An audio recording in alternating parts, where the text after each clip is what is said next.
मुंबई ते नाशिक या दरम्यान दररोज हजारो प्रवासी प्रवास करत असून त्यांच्यासाठी आता एक आनंदाची बातमी आहे.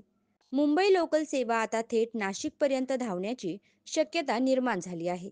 मनमाड ते कसारा या नव्या रेल्वे मार्गाला नुकतीच अंतिम मंजुरी मिळाल्यामुळे ही शक्यता प्रत्यक्षात उतरणार आहे.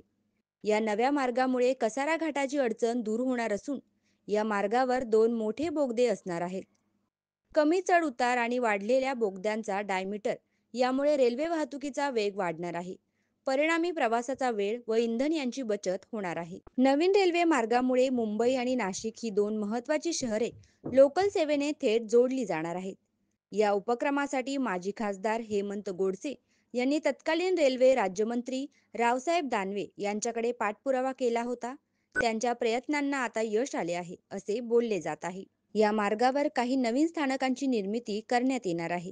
त्यात new Nashik road, new Padali, Vaitarna Nagar आणि चिंचलखेर ही चार नवीन स्थानके असणार आहेत.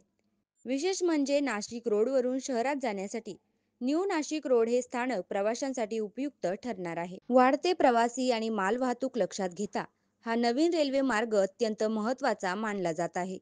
यामुळे दोन्ही शहरांतील आर्थिक, सामाजिक आणि औद्योगिक घडामोडींना नवसंजीवनी मिळण्याची अपेक्षा व्यक्त केली जात आहे. आणि अशाच महत्त्वपूर्ण बातम्यांसाठी फॉलो, लाईक, शेअर करा आणि पाहत रहा आपला महाराष्ट्र डिजिटल. नमस्कार.